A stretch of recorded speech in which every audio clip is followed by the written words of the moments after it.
อีดาเดี๋ยวนี้น้องไปเห็นอย่างมาหน้ามึงคือว่าอยากโซมอย่างเนาะสิวก็ขึ้นบ่ได้เอาน้ำเข้าหลายวะกูก็ว่าช่วงนี้สิวขึ้นหลายๆนะเฮ้ยมึงก็คือการแต่งตัวอยากดูดอกดูดีได้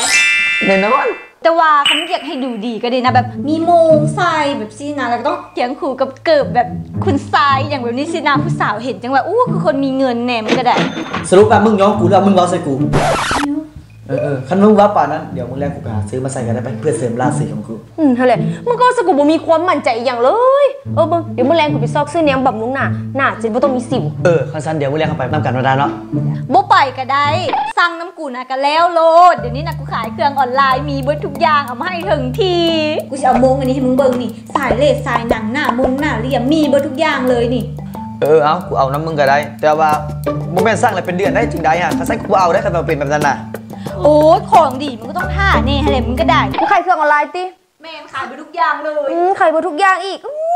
พอดีเลยมึงแรงขนาดเชียจุ่มกินเดี๋ยวสั่งน้ำเลยเด้อสั่งพักซีนหมูซีนงัวเอาเบคอนน้ำกระได้หรือกะเอานมหมูมาพร้อมสั่งเชียจุ่มกินมึงเลยสั่งเลย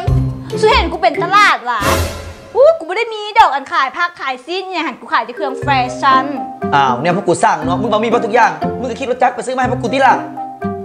สุภาพเห็นฝนตกแง่ๆอยู่กับเชฟกูไปกูก็เปียกสักกระบอกกูไม่ไปกูยอมสุดไปซื้อเองโลดกูพูดแล้วมันอยู่ซื้ออยู่ใส่บ่งอมก็ได้นี่เว็บไซต์ ocean.la มีครบทุกอย่างมันจะเป็นซีนพักปูปลาอย่างก็มีพ่อปั่นกับมันอยู่ตลาดมาอยู่ในเว็บไซต์นี่เบิร์ดนี่เขาสามารถสร้างได้มันมีทุกประเภทอาหารแห้งอาหารสดคลิกเข้าไปสร้างได้เต็มทีพิเศษราคาน่ะนี่ถือกว่าอยู่ตลาดอีกเพิ่นเอามาส่งให้ฮอดบ้านฮอดเฮือนดีมือแรงกว่าสิบอกแม่กูไม่ต้องไปตลาดอีกแล้วอันนี้ฝนตกกับบังคับกูให้กูพาไปตลาดอยู่นี่สั่งแล้วเรียบร้อยสบายดีเอาของมาส่งเด้อนอกจากขายด้วยทางเว็บไซต์แล้วก็ยังมีขายด้วยอาหารนำที่สถานที่มันตั้งอยู่3 ย่านหนองแตงทางเป็นบ้านหมดแล้วขอบใจที่ใช้บริการเด้อ